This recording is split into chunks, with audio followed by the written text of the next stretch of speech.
like speed, I like contact, and then I like power.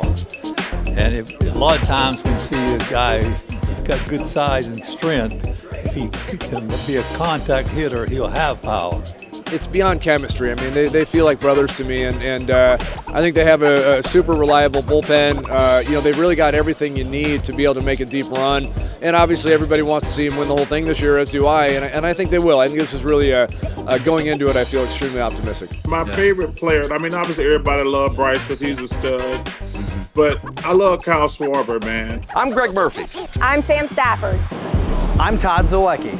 This is Ruben Amaro. I'm Jim Salisbury. And I'm Rebecca Rapinski. You're watching Phillies Nation, presented by Valley Forge Tourism.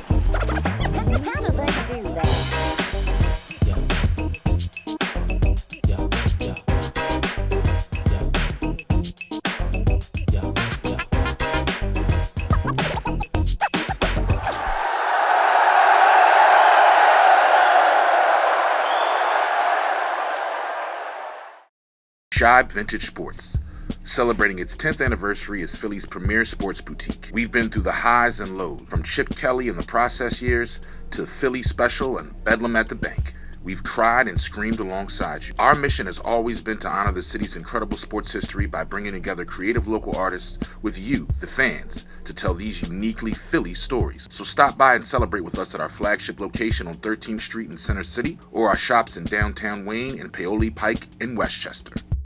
Welcome back to Phillies Nation, presented by Valley Forge Tourism. I'm Gregg Murphy, along with Sam Stafford. And Sam, over the course of this season, we've gotten a chance to talk to so many people about so many different things, baseball and everything else. But maybe no one as popular as the guy that you sat down with this week. Yeah, this week I got to sit down with Charlie Manuel at Parks Casino during PA Derby, and everybody knows his love for baseball, clearly. But this week we got to sit down with him and talk about his love for horse racing and where it all began. Today, I am with everybody's favorite uncle, the one, the only, Charlie Manuel. We are here at Parks Casino for PA Derby, where you're going to be the Champions Ambassador coming up in a little bit. But Charlie, tell us about where your love for horse racing first began. When I first made the major leagues, I played on the Twins, and we had Bob Allison, which is a very famous player, Ron Parnowski, Stan Williams. We went to the track here in Cherry Hill. His name was Garden State, and that's the first track I ever went to. And I remember it because I won some money that day. It was, we got about the fifth or sixth race. This lady jockey, she hadn't won a game race all year, and if she didn't win on that day, she would be out. She'd lose her license and stuff or something, whatever.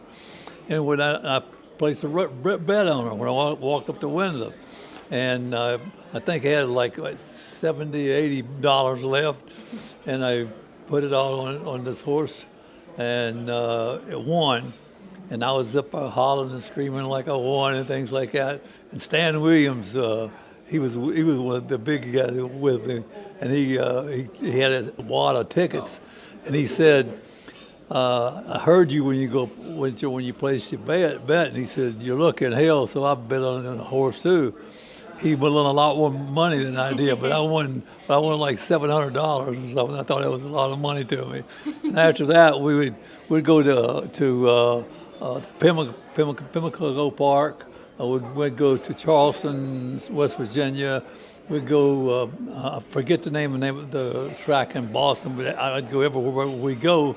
We'd go, if we had an off day or something, or we had time, we would go to the track. And I really started liking horses. And I started keeping up with them. And I always, wherever we at when we at the Kentucky or big Belmont or Pimlico races were, I would always tell the clubhouse boy to go get me some tickets. And I did that for about 20 years, really. So all it took was just one win, and it sucked you right in. So you started out just betting casually like that. And what's it mean now? You actually have horses named after you. Right. Yeah, that's good. That's good. Actually, Jason Worthing he just named a horse after me. He's called him Dr. Fuqua because my middle name is Fuqua. But I love to go to the track and things like that. And Jason, since Jason's got involved with it, he keeps me up on everything that's going on. Was Jason into it when you guys were in the clubhouse? Is that any of the conversation, horse racing? Not really. I don't remember. I think that's something he liked, and he took an interest in it, and he got involved with it, and he's doing good, very good. He's having good luck, and they're putting out some horses. You already mentioned the Belmont. So the Triple Crown is the three major races. You got the Belmont, the Preakness, and the Kentucky Derby, which is probably the most famous out of all of them. How many times would you say you've been to those big races now? I've been to Belmont about 2 or 3 times. I've been to the Preakness about 4 or 5. I've never gone to the Derby. I've been wanting to. I tell Missy all the time I'm going to the Derby this year, and I never go because I don't have time. But I used to go to Charleston, West Virginia, quite a bit, and then I started going to Tampa when they got the track down there. So I get around. You are the Champions Ambassador here today for the PA Derby at Parks Casino. What does that mean to you? How cool is that? It's going to be fun, I guess. I'm glad. Anytime I can get out and be around people, I get excited and everything like that. I'm excited to be here today, really. Hello, Philadelphia. Riders up. Yeah, no, you are the godfather of hitting, and hitting season is your favorite quote to use. So this lineup, it's full of guys that can hit, obviously, but it seems like when one guy goes down, they're all going down. Do you have any fear that this lineup is going to go off to a slow start? I think the last 2 years they've been to the playoffs, and 2 years ago they went to the series. I think they've got a lot of experience under their belt. And I think that they'll this year. I think that they have a lot of want to on our team, charisma, stuff like that. And I think that actually when I compare them with the Dodgers, I think they're better than the Dodgers. I think the bottom of our lineup is better than the Dodgers. And I think we got a good chance. I think our pitching is better than the Dodgers. Now I'm going to say when they make the World Series, will we see Uncle Charlie somewhere on the TV? I don't know. Missy's got to have an operation, and hopefully it goes good, and then I'll be around probably. But I'll be watching it, but I want to see it in person. Yeah, Greg, so hopefully the Phils get off to a good start in the NLDS and we end up making it to the World Series for them. No doubt about it. Charlie famously said, this is for Philadelphia. Well, why not? This is for Charlie. Let's get back to the World Series and see if he and Missy can get up here to Philadelphia to enjoy it. And now let's kick it over to Philly's preeminent quizmaster, Johnny Goodtimes, for some baseball trivia. Bruce Bochy has the record for most career home runs for a player born in France. What former Philly is second? BetParks online casino and sportsbook. You love to play, you play to win, you bet BetParks. When you open the BetParks app, you're in the zone. Winning is always a rush, but the money is in the moments. It's the anticipation of another face card, the thrill of an extra spin, and the pure joy of a jackpot. It's all your favorite games at your fingertips. Plus, get up to $1,000 casino bonus back if you're down in the first 24 hours. You play for fun, you love to win. You bet. BetParks. I'm Rachel Riley from the Valley Forge Tourism and Convention Board. As a Phillies Nation partner, we're asking all of you to help us by contributing to our Freedom from Hunger drive this fall. We kicked off this fundraiser recently by serving folks in Norristown. There continues to be a critical need in the Montgomery County community due to the impact of the rising cost of food. This drive will run through the fall, the end of October, and will support over 70 food pantries and soup kitchens through the Montco Anti-Hunger Network. Our goal is to collect the monetary equivalent of over 90,000 pounds of food. So we're asking for your help to donate. Go to valleyforge.org/hunger.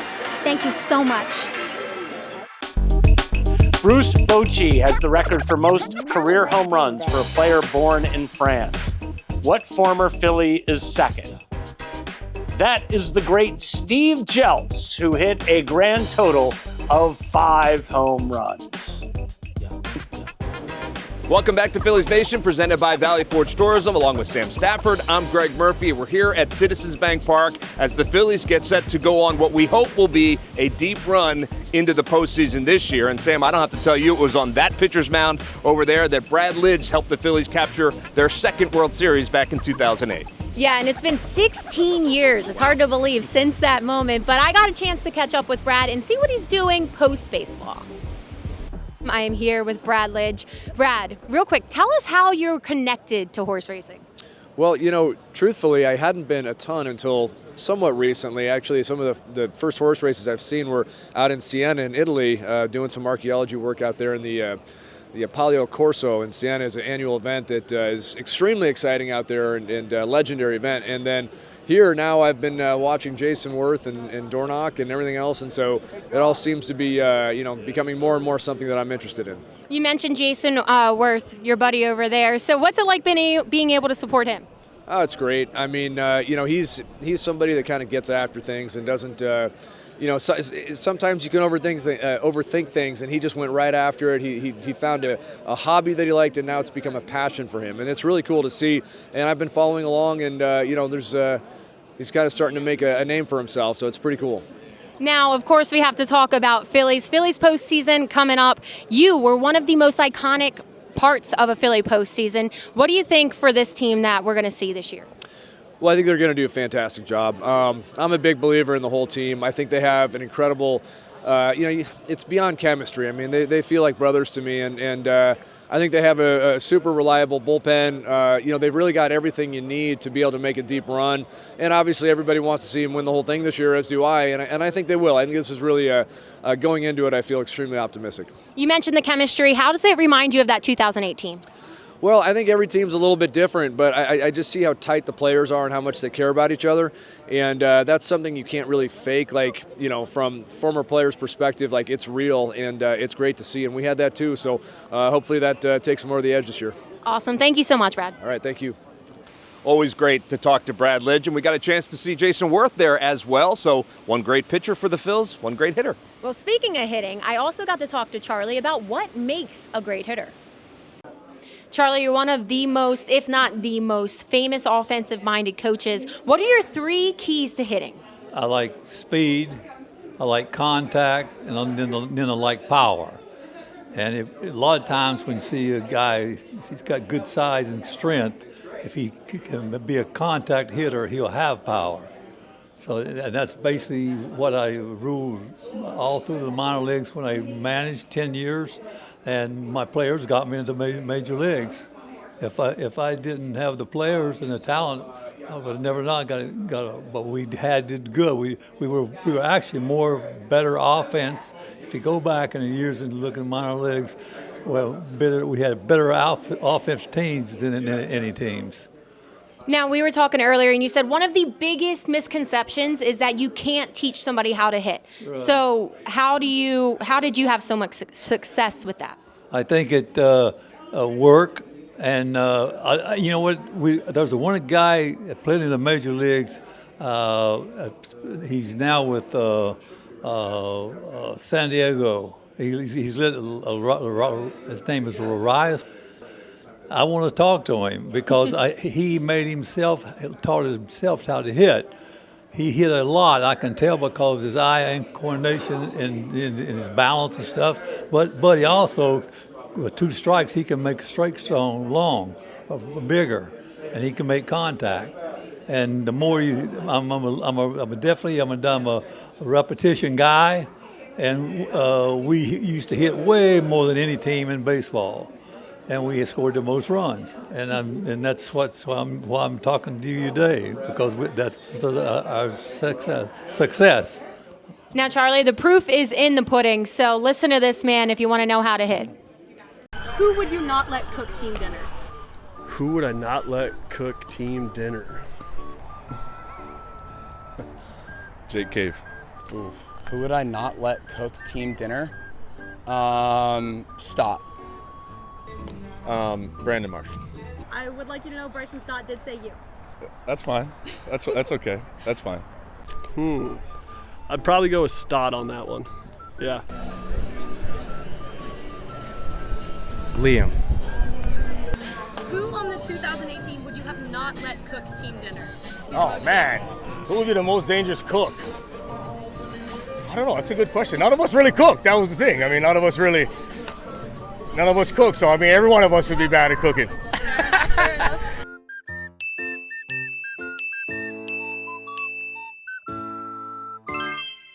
I know we're all hoping for another Phillies appearance in the World Series. We asked tailgaters at a recent game where they were when the Phillies won the 2008 title. I was in college in North Jersey, really repping for the Phillies up in Yankee country. I was at my wife's condo a month before we got married, and she fell asleep, and we won it, and I actually decided to take all the pots and pans and woke her up. Oh God, I was at my regular bar with my friends, and it was quite an experience to be had. We all, the entire bar shook when everybody jumped up and then landed again, and we all thought it was going to collapse for a second, you know. But yeah, it was a great spot. Were we at my dad's house? We were at your dad's house. Yeah. In Wildwood. At my mom's house. In my recliner. Yeah, we were definitely The firehouse. Lindenwold Firehouse. Yeah. Lodick Island, Lindenwold Firehouse, a whole bunch of places. Yeah, we watched the whole thing. Yeah. I was in the second deck, rolling on the third base sign when we won it. And at the same time, in the tailgate before the game, my wife told me she was pregnant with my third child. And he's 15 now. BetParks online casino and sportsbook. You love to play, you play to win, you bet BetParks. This is Parks. This is how you roll, this is how it goes. This is how you pop, this is how you rock. Take a chance, do a dance, little romance. This is how you win. This is how you excite, this is how you all night. 360 hit me, now we're going all in. I can feel it calling, the crowd, the light, the night, the sights, the vibe is right. This is how you. This is Parks, Pennsylvania's #1 casino experience. This is how you win. Welcome to Wheelhouse. I'm Jeff, and today we're going to be talking about some of the best Bryce Harper cards we have here at our Wayne location. Everyone knows Bryce Harper is one of the best players in baseball. He has been since his rookie season in 2012. He's often featured in special cards and special parallels. Some of Bryce's cards are worth thousands of dollars, but we have some for less. Bryce Harper cards come in many shapes and sizes, but here are 3 that we love. So first we have our 2023 Topps Chrome Bryce Harper short print, where he's holding the National League trophy. Second, we have our 2011 Bowman Prospects rookie card. And third, we have our 2023 Topps dual auto card with Mike Trout and Bryce Harper. If you're interested in any of these cards, then stop by Wheelhouse in Wayne and we'll hook you up with a great deal. We also have Bryce Harper cards in our Westchester location. So come by. We are open 7 days a week. Follow us on Instagram at Wheelhouse Cards or online at wheelhousecards.com. Go Phils! Phillies Nation is your source for breaking news, original analysis, trade insights, and more. With credentialed access, our team of writers brings you first-hand accounts from your favorite players on today's team, minor league prospects of the future, and Phillies alumni from the past.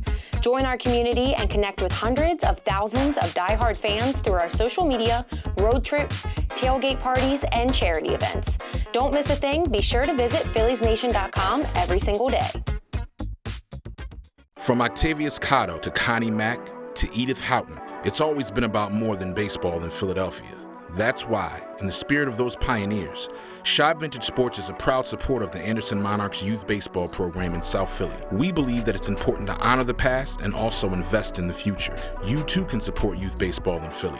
For every Philadelphia Stars shirt sold, a portion will be donated to the Anderson Monarchs. Visit shibesports.com.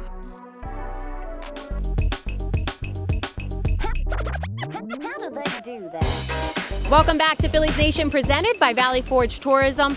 And Greg, this year we got to hear a ton from Todd, Ruben, and Jim on the Phillies Show. And this week they have a special guest. Yeah, special indeed. One of the most personable men in all of sports. Everybody knows this guy. He is Sir Charles Barkley. Charles, man, thanks for joining us. We really appreciate this. We know you are a big Phillies fan. We know you were on the TBS pregame show, I think last year, talking about the Phillies Diamondbacks series. What do you think about this Phillies team? You know, it was crazy because I went over to the hotel. They actually was staying directly across the street from my house. And so I went over there every night to see the guys and hang out with Boa and Bull and those guys. It was pretty. It was pretty cool because obviously Boa and Lazinski, those guys are more closer to my era. But it was nice to see the young guys, and man, I'm so proud of their success. They've done a fabulous job the last X amount of years, and I'm really pumped. Looking forward to going to the playoffs next week. Will you be joining? Will you be joining in Philly? It depends. Possibly? It depends. Because like I say, it's about time for me. I just came back out to Arizona because, my daughter got me under the gun right now, Ruby, because, man, it's so damn hot out here right now. But my daughter moved my two grandkids out to be close to the old geezer. And, Smoking. Man, I played golf yesterday. It was like 115 degrees. That was one of the stupidest decisions I've ever made in my life. Man, we teed off at 7 o'clock in the morning. It was like 90. By 8:30, it was like 109, 110. I was like, this is one of the stupidest decisions I've made in a long time. So that's it, brother. No more golf until the temperature get below 100. I hear you. Who do you like on this Phillies team? Well, I tell you the guy, Alex Bone, number one, his RBIs, he's had a hell of a season. But my favorite player, I mean, obviously everybody loves Bryce because he's a stud. Mm-hmm. But I love Kyle Schwarber, man. What he's did to his body, going back to when he was with the Cubs, and he made the decision to transform his body. And it's just been incredible because it kind of, not comparing, I don't like to compare, that's not fair. Because when I was a fat ass when I first got to Philly, not calling Kyle a fat ass now. See, I know how it works. By the time it gets on television, Charles Barkley called Kyle Schwarber fat. But what's really interesting, when I got to Philly, I weighed 300 pounds, and Moses told me I was fat and lazy. And he got on my case and made me lose 50 pounds, and the rest is history. Mm. And I remember reading about Kyle. I think it started when he was in Chicago. He said, I want to redo my body. And he redid his body. And he's been a great addition to what he's accomplished the last X amount of years. So I'm using it in that context. Sure. Hey, listen, let me tell you something about, I'm so old now. My favorite Phillies player all the time is probably Darren Dalton. Okay. And I was, I had just taken over the leadership role with the Sixers. And I says, and he was my favorite player at the time. He gets on team and says, hey, guys, we got to pick it up. We're not holding the Phillies tradition. We're not holding it for the Phillies standards. You guys, we all of us got to play better. We're not doing a good job, blah, blah, blah. And then I can't remember the announcer. Come on, said, man, what a great leader. So I plagiarized his speech. Wow. By the time I woke up the next day, it said, Barkley badmouth teammates. And I said, holy shit. This guy was a great leader 24 hours ago. I plagiarized his entire speech about we got to do better. Everybody on this team's got to pick it up and blah. I got to pick it up. And by the time I woke up the next day, the Inquirer, it might either Inquirer or the Daily News, and Barkley bashed his teammates. I'm like, holy. You're held to a different standard, Charles. Held to a different standard. That is great. For more Phillies analysis and interviews, subscribe to The Phillies Show on Apple Podcasts, Spotify, YouTube, or wherever else you get your podcasts.